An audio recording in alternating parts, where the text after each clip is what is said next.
창세기 연구 5번째 시간이 되겠습니다.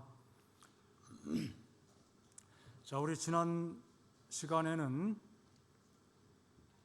하나님께서 사람을 남자와 여자로 만드셨다는 사실에 대해서 말씀을 살펴보았습니다.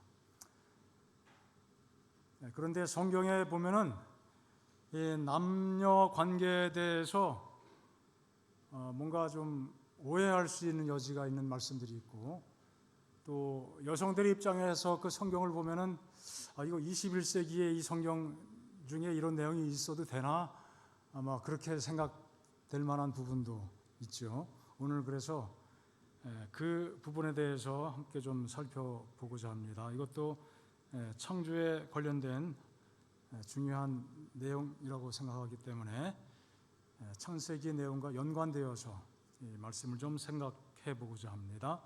남녀 관계에 대해 오해하기 쉬운 난해 구절, 이렇게 제목을 살펴보았습니다. 정해봤습니다. 자, 성경에 이런 내용들이 있습니다. 고린도전서 11장, 14장, 디모데전서 2장에 보면은 굉장히 성차별적인 내용 같이 여겨지는 그런 기별이 있죠. 여자는 머리에 뭔가를 쓰고 예배 시간에, 또 심지어 잠잠해야 된다, 그런 표현도 있고, 또 가르치지 말라, 그런 표현도 나옵니다. 하나님께서는 남녀를 평등하게 창조하신 것, 우리가 성경을 통해서 분명히 확인할 수 있습니다. 지난주에 또 말씀 나눈 것처럼 이 땅에 죄가 들어오면서 이 죄악 때문에 의존 관계, 또 질서를 설정해 주셨죠. 우리는 이 세상, 이 죄악이 넘치는 세상 속에서 그런 질서가 있어야 그나마 질서가 이루어질 것이기 때문에 하나님께서 섭리로 그렇게 하셨다는 것을 알고 믿고 있습니다. 하지만 우리 성도들은 하늘의 질서를 바라보고 그것을 지향하고 살아가는 사람들이죠. 그런 삶의 방식을 살아가야 될 것입니다. 우리는 그래서 하나님의 말씀이 이 세상에 사는 동안에 어떻게 적용되는 것인지를 이해하면서도 원래 하늘에서 있었던 원래 그 관계, 그 상태를 또 기억하면서 더 차원 높은 삶을 우리가 추구하며 살아가야 될 것입니다. 그러나 이 성경에도 이 죄악 세상에 있으면서 어떤 다양한 현상들이 생겨서 그 현상들 속에서 조금 독특한, 지금 우리 입장에서 볼 때 매우 독특하게 여겨지는, 조금 뭐라 그럴까요? 생소한 그런 기별인 것처럼 느껴지는 말씀들이 나오고 있습니다. 이것이 불평등과 차별을 의미하는 기별로 주어진 것인가? 우리가 이 말씀을 잘 이해할 필요가 있습니다. 오늘은 머리에 쓰지 말라고 했던 고린도전서 11장의 내용을 함께 좀 살펴보고자 합니다. 자, 말씀을 함께 제가 읽어보겠습니다. 그러나 나는 너희가 알기를 원하노니 각 남자의 머리는 그리스도요, 여자의 머리는 남자요, 그리스도의 머리는 하나님이시라. 우리 여성분들 이 말씀 읽으면 정말 마음 다해 아멘 할 수 있나요? 뭐 이런 말씀이 다 있어. 그런 느낌이 혹시 들진 않으신가요? 무릇 남자로서 머리에 무엇을 쓰고 기도나 예언을 하는 자는 그 머리를 욕되게 하는 것이요. 뭐 오늘날의 우리의 문화적 관습과 견주어 보면은 전혀 이해하기 어려운, 말이 안 맞는 말씀이죠. 또 무릇 여자로서 머리에 쓴 것을 벗고 기도나 예언을 하는 자는 그 머리를 욕되게 하는 것이니 이는 머리를 민 것과 다름이 없음이라. 뭔가 그 시대의 어떤 시대적인 의미가 이해되지 않으면은 오늘 이 말씀을 우리가 그대로 이해하기는 쉽지 않습니다. 그렇게 그대로 받아들일 수 있는 말씀은 아닌 것 같죠. 만일 여자가 머리를 가리지 않거든 머리에 뭘 쓰지 않으면은 깎을 것이요 만일 깎거나 미는 것이 여자에게 부끄러움이 되거든 가릴지니라. 머리를 깎는 게 부끄러움이 된다. 이거는 오늘날에도 거의 유사한 관습으로 유지가 되고 있지 않습니까? 가끔 스님 아니면은 여성분이 머리를 깎거나 밀고 깎는 거는 옛날에 비하면 지금 깎는 거죠. 짧게 자르니까 다 깎는 겁니다. 그러나 밀지는 않죠. 그것이 부끄러운 것이다. 남자는 하나님의 형상과 영광이니 그 머리를 마땅히 가리지 않거니와 여자는 남자의 영광이니라. 남자가 여자에게서 난 것이 아니요 여자가 남자에게서 났으며 또 남자가 여자를 위하여 지음을 받지 아니하고 여자가 남자를 위하여 지음을 받은 것이니 그러므로 여자는 천사들로 말미암아 권세 아래에 있는 표를 그 머리 위에 둘지니라. 머리에 뭘 썼다는 것은 권세 아래에 있는 것을 의미한다. 복종 그런 의미가 있다는 것이죠. 그러나 주 안에는 남자 없이 여자만 있지 않고 또 반전이 있습니다. 뭔가 남자 여자 이렇게 차별적인 느낌을 주는 구절들이 있지만 그러나 그 다음번에 또 분명히 말씀하시기를 주 안에는 남자 없이 여자만 있지 않고 여자 없이 남자만 있지 않다. 서로 존재를 다른 존재에 의존하고 있다는 것이죠. 여성도 남자에게 의존하고 있고 또 남성도 여성에게 의존하고 있다는 것입니다. 이는 여자가 남자에게서 난 것 같이 남자도 여자로 말미암아 났음이라. 아담이 있었고 그러므로 하와가 나왔지만 그 하와가 없이는 그 다음 후대에 가서 남자가 있을 수 있다 없다? 없다고 하는 것입니다. 너희는 스스로 판단하라. 여자가 머리를 가리지 않고 하나님께 기도하는 것이 마땅하냐? 만일 남자에게 긴 머리가 있으면 자기에게 부끄러움이 되는 것을 본성이 너희에게 가르치지 아니하느냐?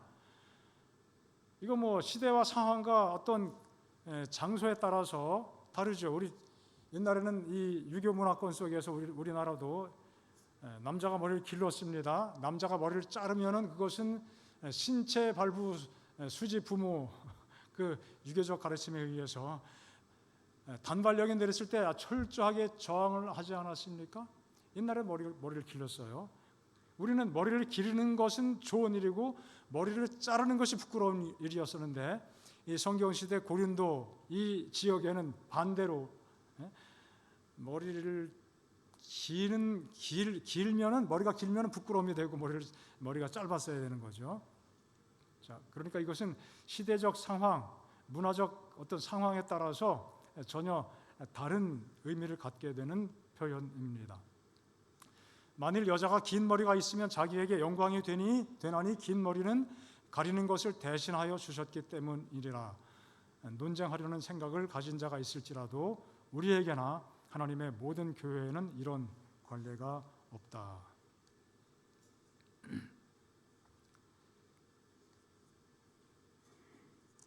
자, 그 당시 사회 관습과 문화에 역행하는 그런 행실을 취할 필요가 없다고 하는 뜻으로 말씀하고 있습니다. 공중예배 석상에서 여성이 머리에 뭔가를 써야 되는데 쓰지 않는 것이 문제가 된 그 상황을 고린도서에서 언급을 하고 있습니다. 이 말씀을 근거로 해서 지금도 천주교 다니죠. 예배 시간, 미사 시간이죠. 머리에 이렇게 뭔가 쓰고 있죠. 볼을 쓰고 있습니다. 얼기설기한 그 볼을 쓰고 있습니다. 자, 이 말씀이 무슨 의미입니까? 현재도 어느 교단에서 하는 것처럼 여성들이 예배 시간에 머리에 뭔가를 써야 하는 것인가? 그 불편함을 꼭 감수해야 되는 것인가? 바울이 이런 말씀 기록했을 때는 뭔가 남녀 차별을 의미하고 있는 것이냐? 자, 3절에 보면은 정말 차별을 의미하는 것처럼 이해할 수 있는 말씀이 있어요. 나는 너희가 알기를 원하노니 각 남자의 머리는 그리스도요 여자의 머리는 남자요 그리스도의 머리는 하나님이시니라.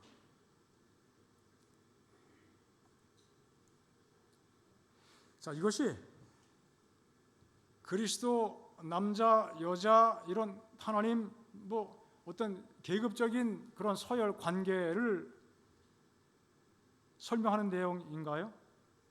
만약 그런 식으로 이야기했다면 뭔가 순서적으로 논리적으로 설명이 됐을 거예요.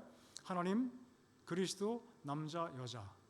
하나님은 그리스도의 머리고 그리스도는 남자의 머리고 남자는 여자의 머리다. 그러면 이것은 어떤 수식적인 관계를 설명하기에 적합하지. 아니면 거꾸로 여자의 머리는 남자, 남자의 머리는 그리스도, 그리스도의 머리는 하나님. 그런 식으로 순서가 진행된다면 이건 분명히 그렇게 이해할 수 있지만 이것은 그 순서에 의거하지 않죠. 왔다 갔다 하고 있습니다. 그래서 일단 그런 의미는 아닌 것으로 이해는 됩니다. 하지만 어쨌든 간에 그럴지라도 여자의 머리가 남자라고 표현됐기 때문에 남자에게 속해 있다, 남자 아래에 있다, 그렇게 이해할 소지가 있어 보입니다. 하지만 분명한 것은 바울이 의도한 바는 그런 메시지가 아니죠. 물론 지난주 말씀드린 것처럼 이 땅에 죄가 들어온 다음에 하나님께서 이 혼란스러운 죄악 세상에서 그나마 혼돈을 줄이기 위해서 질서를 세워주신 것인데, 그래서 이 땅에서 한 가정을 대표하는 것이 이제 남편, 아버지 이제 그런 입장이죠. 그럴지라도 그것이 남녀 간의 차별을 의미할 수 없는 것처럼 바울도 그런 의미로 말씀한 것이 아닙니다. 11절에 분명히 그 사실을 언급하고 있습니다.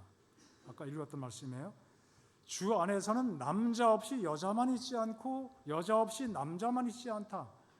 서로 의존되고 서로 대등한 관계, 서로 상호 관계, 그것을 강조하고 있죠. 자, 그리고 모든 것은 다 어떻게 됐어요? 하나님에게서 났다. 남자에게서 여자가 났지만 그러나 그것으로 끝나는 것이 아니라 남자도 결국 어디서 나요? 여자에게서 나는 것이다. 이런 내용과 조화시켜서 생각해 볼 때 남녀 관계의 차등을 또 차별을 의미하는 그런 구절로 기록된 것이 아님을 알 수 있습니다. 성의 구별은 필요하지만 성경에도 차별을 강조하고 있지 않습니다. 오히려 차별이 없다고 차별하지 말아야 된다고 말씀하고 있죠. 자, 이 말씀, 머리를 쓰고 머리에 뭔가를 쓰는 것, 머리에 뭔가를 가리는 것,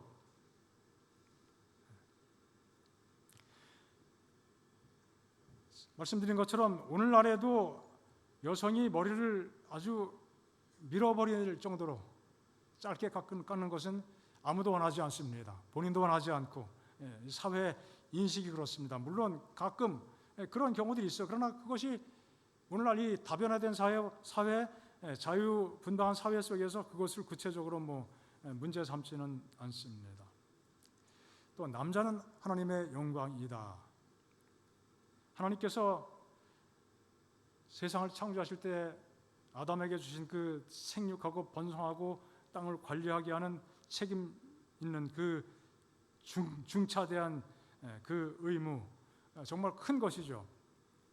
하나님의 원칙과 하나님의 계획과 조화되게 그 직책과 책무를 감당할 때 그것이 하나님의 영광을 드러내게 되는 것입니다.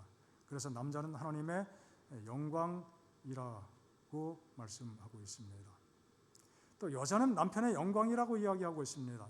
이것이 이 성경의 어떤 전체 흐름과 내용에 비추어 볼 때 여성과 하나님과의 관계를 의미하는 것이 아닙니다. 남자만 하나님의 영광이고 여자는 하나님의 영광이 아니냐? 그건 아니죠. 여성과 하나님과의 관계를 말하는 것이 아니고 여성과의 하나님과의 관계는 남성과 하나님과의 관계와 동일한 것이죠.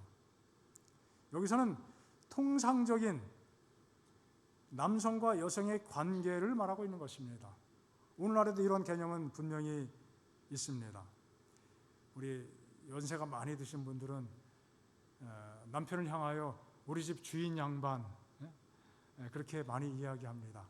하나의 시대적인 그런 생각을 관습을 반영하는 것이죠. 뭐 사라도 아브라함에게 주라고 이야기했지만 지금 뭐 여러 세계 여러 곳에서 남자를 우리 한국이나 유교적인 관습에 입각해서 뭐 주인 양반이라고 말하는 것처럼 그렇게 하는 데가 얼마나 있는지 모르겠습니다. 그렇게 생각하지 않은 지역이 참 많죠. 남성과 여성의 통상적인 관계, 여기 또 여자가 남자의 영광이라고 할 때 이 말씀의 의미는 무엇일까요? 뭐 한 집안에 혹은 그 부부관계 가정에서 그 여성의 위치가 매우 중요함을 역시 강조하는 것이죠. 여성이 사람들에게 칭찬받고 인정을 받으면은 누구도 같이 인정을 받게 돼요. 그 남편도 그렇고 그 가정도 그렇죠. 그런 것을 의미하고 있는 것입니다. 전체적으로 말하면 남자든 여자든 관계없이 하나님께서 사람들에게 맡겨주신 그 직분을 잘 감당하고 그 책무를 잘 이행할 때 하나님께서 영광을 받으시게 되는 것입니다. 자, 그런데 보를 쓰라고 하는 것이 무슨 의미일까요? 자, 이 본문의 말씀을 잘 이해하려면 말씀드린 것처럼 이 내용이 기록된 그 당시의 역사적인 상황, 배경, 문화적인 배경을 잘 살피고 이해할 수 있어야 됩니다. 복음이 확산되면서 에베소, 고린도 뭐 그런 지역 같이 또 소아시아 지역, 유럽과 소아시아 지역으로 복음이 전해집니다. 자, 이 도시들의 특성, 에베소도 그렇고 고린도도 그렇고 다 뭐예요? 우상 숭배 그리고 음란한 일들이 차고 넘치는 그러한 시대였습니다. 오늘날보다 못하지 않은 에베소도 그렇고 여신 숭배가 있었고 그리고 고린도에 우리가 흔히 잘 들어서 알죠. 고린도 사람이라고 하는 것은 아주 음탕한 사람의 대명사로 사용이 되었고 지금도 영어 사전에 고린티아나이즈, 고린도 사람 뭐 그런 얘기하면 정말 아주 음란한 일을 하고 음란하게 살아가는 그것을 대변하는 표현으로 사용되고 있습니다. 우리는 성경에도 보면은 고린도서에서 당파 문제, 불륜 문제, 소송 문제, 그다음에 혼인 문제, 우상의 제물 그리고 심지어 성찬식 할 때도 아주 혼란스럽고 교회 안에 하나님이 주신 여러 가지 은사가 있는데 그것 때문에 교회가 덕을 쌓는 것이 아니라 교회가 혼란스럽게 되었고 또 헌금하는 문제 뭐 그런 아주 복잡한 문제들이 교회 안에 가득 넘치게 되었습니다. 그 문제들에 대해서 바울이 어떻게 해결해 줄지 고심하면서 편지를 보낸 것이 바로 고린도전서 또 후서이죠. 책망이 담겨 있습니다. 경계, 훈계가 담겨 있죠. 자, 고린도전서 11장도 결국은 여자들이 머리에 무엇을 쓰는 그 일도 같은 문맥에서 고려됨이 마땅한 것입니다. 자, 고린도서 11장 본문을 이해하기 위해서는 고린도서 전체의 흐름을 좀 이해할 필요가 있습니다. 이 편지서에서 강조된 것은 교회 공동체 구성원 모든 신자들이 어떤 원칙을 가지고 살아가야 될 것인가 하는 문제였습니다. 무엇이 마땅히 해야 할 도리인가 하는 것입니다. 그 도리가 무엇이냐? 사랑의 마음으로 서로를 용납하고 이해하면서 교회에 덕을 세우는 일이 무엇인지 그 덕을 세우고, 그래서 교회가 세상 사람들로부터 욕을 먹지 않고 또 인정을 받고, 그리함으로 복음이 전파되는 것이 방해받지 않게 되는 것, 그것이 굉장히 중요한 초점이었습니다. 그렇게 할 때 하나님께 영광이 되는 것이라고 강조하고 있습니다. 하나님께 영광이 되는 그러한 삶을 선택하기 위해서는 때에 따라 내가 하고 싶은 것을 포기해야 될 때도 있고, 또 자신이 하고 싶은 것 멈출 수도 있고, 그런 내용들이 있습니다. 바울도 그렇게 했다고 강조하고 있습니다. 방언을 위시한 다양한 은사들이 있었지만 그것이 교회의 질서를 세우는 것이 아니라 아주 무질서하게 만들게 되고, 또 굉장히 교회가 소란스럽게 됐죠. 분란이 일어나게 됐습니다. 그래서 그런 상황 속에서 가장 시급한 것, 바울은 교회의 이 질서, 또 덕을 세우는 것이죠. 그래서 이 덕을 세운다고 하는 아주 중요한 교회의 질서, 또 가치를 강조하고 있습니다. 그래서 바울이 교회의 덕을 세운다는 표현을 굉장히 많이 강조하고 있습니다. 고린도전서 14장 보면요, 반복해서 강조하죠. 덕을. 이 아무리 교회에 은사가 많이 주어진다 할지라도 그것이 덕을 세우는 것이 아니면은 도대체 무엇이 왜 필요하겠느냐? 그런 기별이죠. 너희도 영적인 것을 사모하는 자인즉 교회의 덕을 세우기 위하여 풍성하기를 구하라. 모든 것을 덕을 세우기 위하여 하라. 덕을 세운다는 말을 굉장히 반복하고 있습니다. 반복해서 강조하고 있습니다. 자, 그런데 그 덕을 세우는 방식이 무엇이냐? 고린도전서 14장 보면은 그런 어떻게 해야 이 교회가 덕을 세우고 질서가 잡힐 것이냐? 깨달은 마음으로 5마디 말을 하는 것이 1만 마디 방언으로 말하는 것보다 안 낫다. 그리고 통역이 필요하다. 뭐 그런 내용들이 기록되어 있습니다. 그리고 질서를 지키고, 뭔가 이야기할 때 둘, 셋이나 말하고 다른 이들은 분별할 것이고, 한꺼번에 여러 사람이 다 동시에 말하지 말라 이것이죠. 누가 이야기할 때 다른 사람은 잠잠하고, 그래서 질서 있게 하라.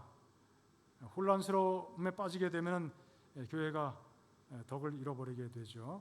모든 것을 품위 있게 하고 질서 있게 하라.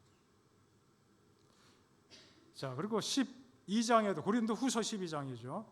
여기도 덕 세우기를 반복해서 강조하고 있습니다.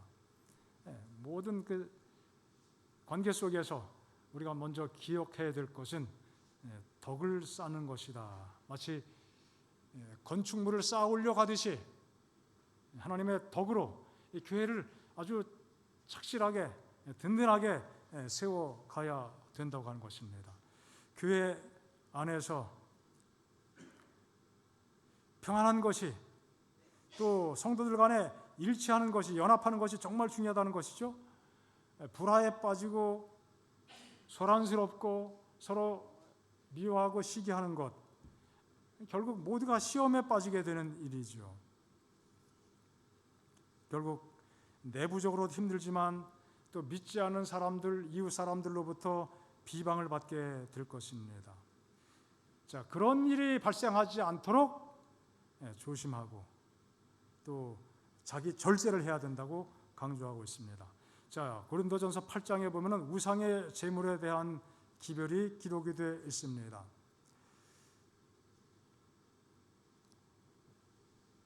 자, 우상의 제물을 먹는 그 일에 있어서 어떤 사람들은 뭐 거리낌 없이 하는 사람도 있고, 어떤 사람은 굉장히 예민하고 또 아주 그것에 대해서 두려워하고 거부하는 사람들이 있습니다. 자, 이럴 때 어떻게 하는 것이 좋겠느냐 이거죠. 나는 뭐 하나님밖에 안 계시는 거 알기 때문에 뭐 아무 꺼리낌 없다.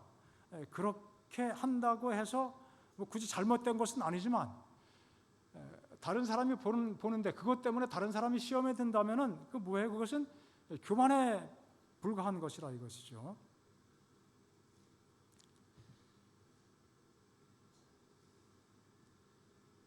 자, 먼저 하나님을 사랑하는 것, 하나님을 제대로 아는 것이죠. 하나님의 뜻을 제대로 깨닫는 것입니다.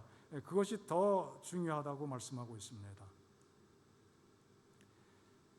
여기 말씀된 것처럼 우상은 아무것도 아니고 오직 하나님만 계시기 때문에 뭐 먹을 수도 있다. 뭐 원론적으로 말하면 그럴 수 있는 것이죠. 하지만 실제로 말씀된 것처럼 이 지식이 모든 사람이 다 동일하게 그렇게 이해하는 것이 아니다 이거예요. 어떤 이들은 지금까지 우상에 대한 습관이 있었기 때문에 우상의 제물로 알고 먹기 때문에 그들이 양심적으로 꺼리끼게 되고 시험받게 된다. 자, 그래서 어떻게 하라고요? 그러므로 너희의 자유가 믿음이 약한 자들에게 걸려 넘어지게 하는 것이 되지 않도록 어떻게 하라? 조심하라. 지식 있는 내가 우상의 집에서 앉아 먹는 것을 누구든지 보면 그 믿음이 약한 자가 담력을 얻어 우상의 제물을 먹게 되지 않겠느냐. 자, 그러면서 바울은 나도 우상에게 바쳐졌던 제물 어떻게 보면은 시장에 나와서 유통될 때 묻지 않고 먹을 수도 있겠지만 13절 말씀된 것처럼 나는 그런 내 행동과 선택이 다른 사람에게 좋지 않은 영향을 끼치게 된다면은 난 개인적으로 할 수 있겠지만은 영원히 누굴 위해서 나 때문에 시험 받을 사람을 위해서 절대로 그렇게 하지 않고 내 형제를 실족하지 않게 하겠다 이거예요. 그게 무엇입니까? 교회의 덕을 세우는 삶의 방식이라고 하는 것입니다. 그래서 고린도전서 9장에 보면은 또 바울이 굉장히 중요한 말씀을 주고 있는데 바울은 여러 다양한 사람들에게 다양한 모습으로 접근한다고 그랬습니다. 유대인들에게 앞에서는 유대인처럼 그들이 가진 습관, 언어, 사고방식 같이 나누고 살고 또 이방인을 위한 사도로서 이방인과 함께 살 때는 그들의 눈높이에 맞춰줄 수도 있고 그런 말씀을 주고 있죠. 그러면서 율법 아래에 있지 않지만은 율법 아래에 있는 자 같이 되는 것은 결국 뭘 위해서요?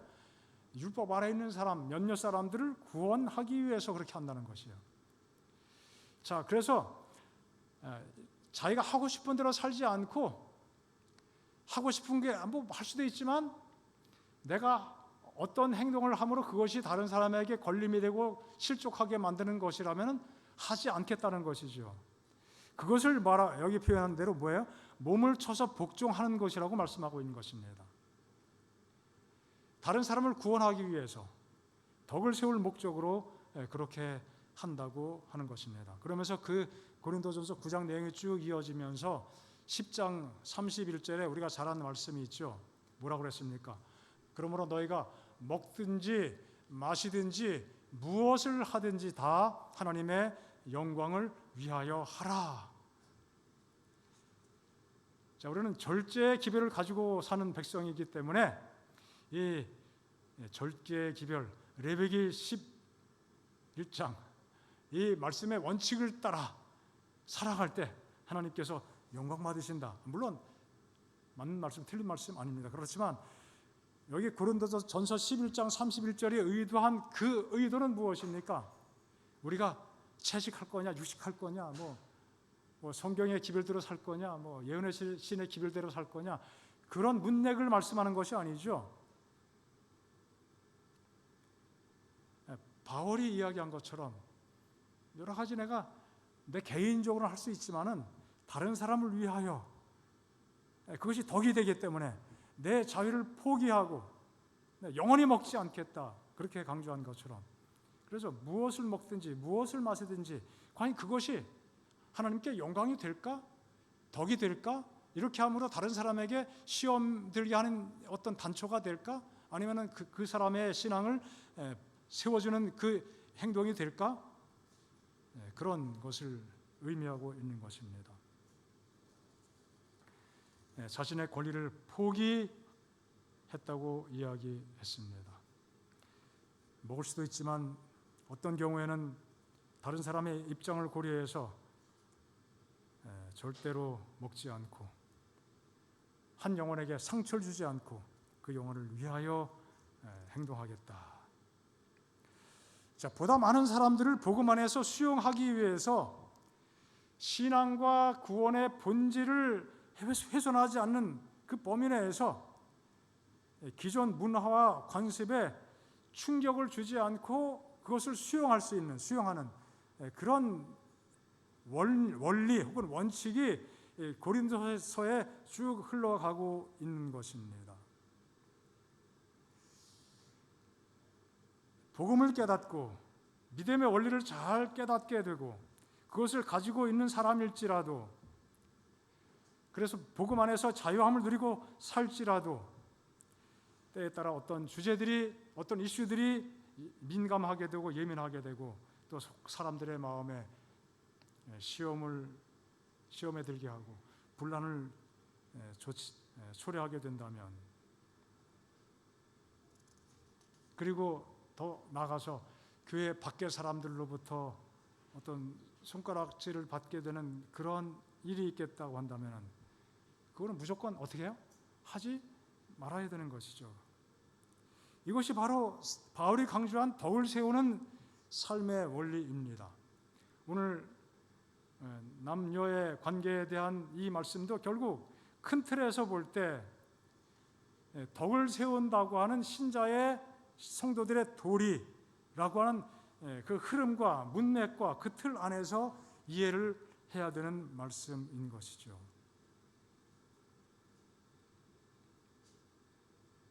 자, 이 말씀 예배 드릴 때 남자는 머리에 쓰지 않고 여자는 반드시 써야 되는가, 그런 말씀을 드리는 것이 아니죠. 그런 의미를 가진 말씀이 아닌 것입니다.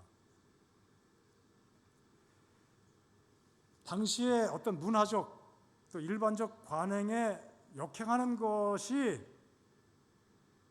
결국 교회와 성도들에게 욕을 돌리는 것이기 때문에, 또 복음에 대해서 거부감을 갖도록 하는 일이 되기 때문에, 그런 단초를 제공하는 것이기 때문에 그렇게 하지 않기 위해서 이렇게 행동해야 된다는 것을 말씀하고 있는 것입니다. 자, 그 당시의 관습과 문화가 그대로 반영된 것이에요. 어쨌든 그 당시에는 이렇게 하면은 손가락질을 받게 되는 그 상황이 되는 것이죠.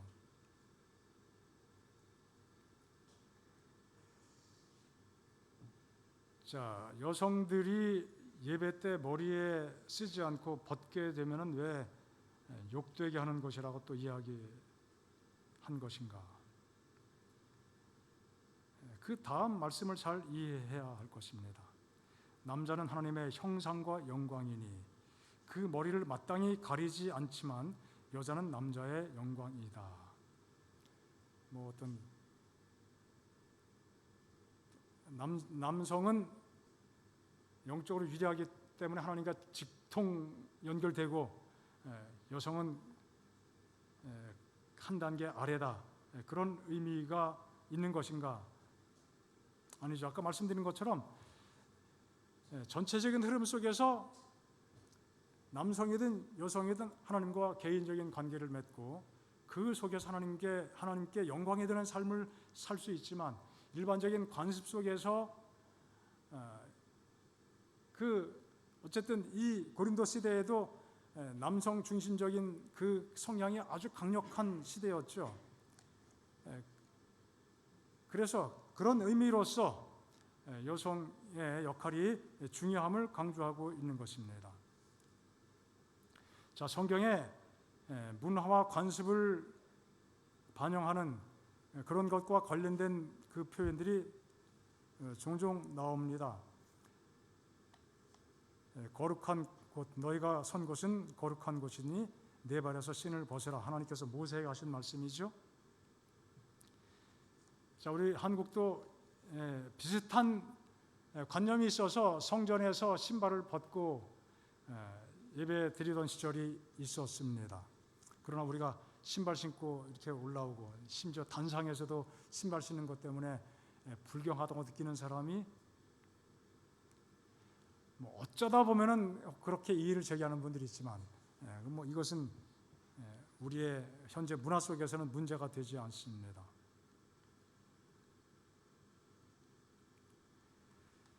자, 올바른 경외의 원칙은 지켜져야 되지만 그 경외심을 표현하는 방법은 시대에 따라서 또 지역에 따라서 크게 다를 수가 있는 것이죠. 오늘날 또 우리가 많이 변화가 되었습니다. 자, 마찬가지로 바울의 말을 교회의 한 규범으로 여겨서 여성 신자들이 예배 때마다 머리에 쓰는 것을 교회의 한 원칙으로 강조하지 않습니다. 그런 개신교회는 없죠. 이 구절을 그대로 받아들이는 것은 쉽지 않습니다. 자, 왜 쓰라고 이야기했을까요? 결국 쓰는 것이 그 당시 상황 속에서 사람들에게 오해를 사지 않고 그렇게 하는 것이 하나의 정숙한 모습, 그런 것이기 때문에 그렇게 하라고 한 것입니다. 어떻게 보면 고린도는 굉장히 음란한 이방 도시였습니다. 그 머리에 뭔가를 쓰지 않는 것은 굉장히 음란과 연관된 그런 삶을 사는 사람들이 하는 행동, 어쩌면 그런 것이죠. 그래서 여성들이 교회 안에 들어와서 그 당시의 문화 관습 속에서 쓰지 않고 예배 드리면은 굉장히 교회가 천박스러운 모습으로 지역 사회에 비춰지게 될 것이었습니다.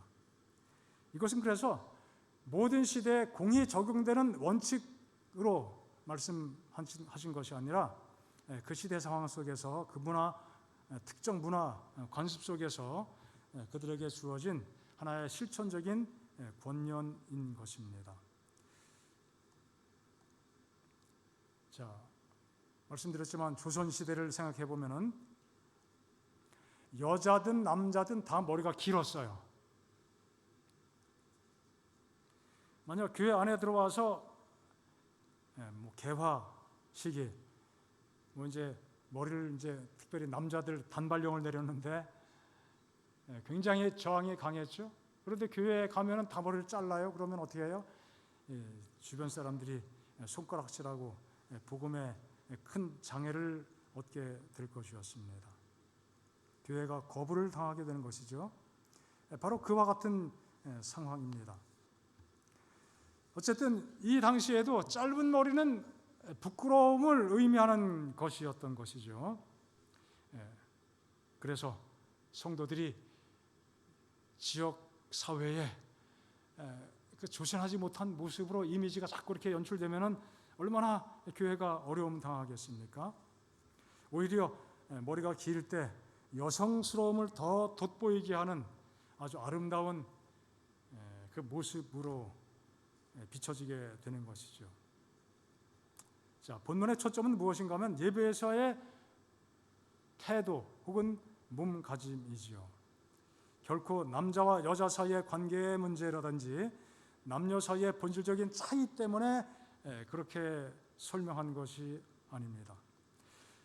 자, 지금도 마찬가지입니다. 이슬람 세계, 이슬람권에서 뭐 교회가 세워진다면은 그래서 여성들에게 교회에 들어오면은 남녀가 다 차별이 없어. 그것이 성경의 가르침이야. 우리는 다 하나야.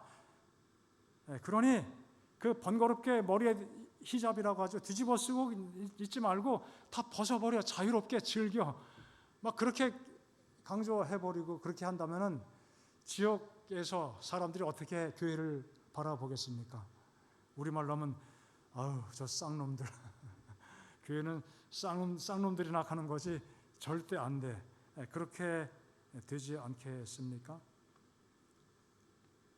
복음의 문이 닫히게 되는 것이죠. 그래서 결코 남녀의 우열을 말하는 그런 기별이 아닌 것이지요. 당시 일반적인 의식을 반영하긴 했지만 그것이 오늘까지 지켜져야 되는 원칙으로 강조되는 것이 아니라 하나의 당시 문화적 습관인 것이죠.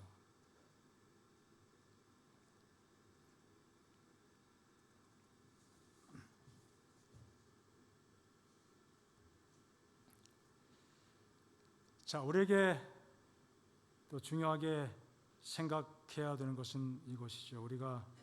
우리는 다 자유로워진 사람입니다. 어떻게 해도 상관이 없을 정도로 지금 굉장히 자유분방하지만 때에 따라서는 어떻게 해요? 우리가 살아가면서 내가 가진 자유마저도 스스로 어떻게 할 수 있어야 돼요?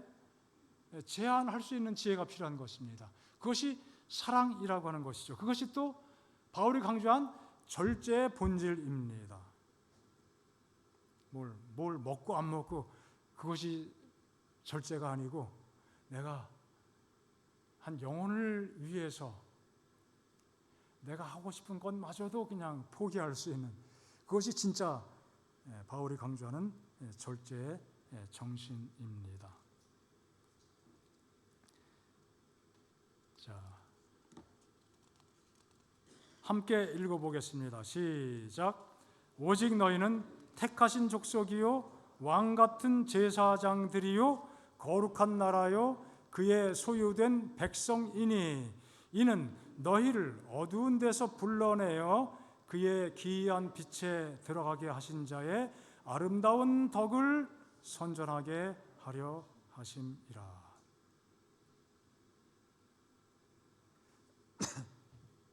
우리가 교회 안에서 또 피차 간에 우리의 삶 속에서 또 다양한 관계 속에서 덕을 세우는 일을 해야 되는 진짜 중요한 이유가 무엇이라고요? 우리를 죄악 세상 어두운 세상 가운데 불러내어서 그의 기이한 빛 구원의 빛에 들어가도록 하신 하나님의 그 아름다우신 덕을 어떻게 할 수 있어요? 선전할 수 있기 때문에 우리가 덕을 세우는 삶이 중요하다고 강조하고 있는 것입니다. 교회 증언 1권의 말씀입니다. 하나님께서는 당신께 대한 사랑과 헌신으로 충만해진 순결한 마음에서 나오는 찬양의 노래로 영광을 받으신다. 헌신적인 신자들이 모일 때에는 그들의 대화가 다른 사람들의 불완전함에 대한 것이나 불평과 원망의 냄새를 풍기는 것이 되지 않을 것이다. 그렇게 되지 않도록 할 것이다. 온전하게 매는 띠인 사랑이 그들을 두르게 될 것이다. 하나님께 대한 사랑과 헌신으로 충만해진 순결한 마음, 그 속에서 나오는 찬양의 노래로 하나님께서는 영광을 받으신다. 온전하게 매는 띠, 그 사랑이 우리를 두르게 될 때 우리를 통해서 하나님의 덕이 선전되게 될 것입니다. 하나님과 동료 인간에 대한 사랑이 형제들을 위한 애정과 동정과 존경의 말을 통하여 저절로 흘러나오게 된다. 하나님의 평안이 그들의 마음을 지배하게 된다. 그리하여 그들의 말은 헛되고 무용하고 경박한 것이 아니라 또 피차 위로가 되고 뭐라고 그랬습니까? 덕을 세우는 것이 된다. 로마서 15장에도 여기 먹는 문제, 또 믿음이 약하다, 믿음이 강하다 그런 표현이 되어 있지만 꼭 이것이 굳이 믿음이라고 하기보다는 마음이 약한 것입니다. 어떤 먹는 문제에 대해서 정말 더 여린 마음을 가진 사람이 있으니까 내 기쁜 대로 내 하고 싶은 대로 막 살아가는 것이 아니라 누굴 위하여? 이웃을 위하여, 연약한 자를 위하여, 마음이 여린 사람을 위해서 그들을 염두에 두고 선을 이루고 또 뭐라고요? 덕을 세우도록 할지라. 예수님께서도 어떻게 해요? 자기를 기쁘게 하지 아니하셨다는 것이에요. 예수님도 자기 중심적으로 살지 않으셨습니다. 영혼을 위해서. 그래서 우리도 어떻게 해요? 이렇게 살아가야 되지 않겠는가? 하나님의 덕을 드러내게 되는, 덕을 세우는 삶의 방식이 무엇인지 우리가 깨닫고 살아가고 실천하고 살아가도록 하나님께서 늘 지혜로 인도해 주시기를 간절히 바랍니다. 바울이 강조한 것처럼 그런즉 너희가 먹든지 마시든지 무엇을 하든지 다 하나님의 영광을 위하여 하라. 우리가 이런 관점에서 남녀 간의 차별을 이야기하는 것처럼 이해할 수도 있는 그런 말씀의 본질적인 의미가 무엇인지 큰 틀에서 이해하고, 우리 모두가 다 하나님의 사랑 가운데 사랑을 나누고 살고자 하는 마음으로 다시 한번 우리 마음을 채우시기를 간절히 바랍니다. 자, 이 시간 하나님께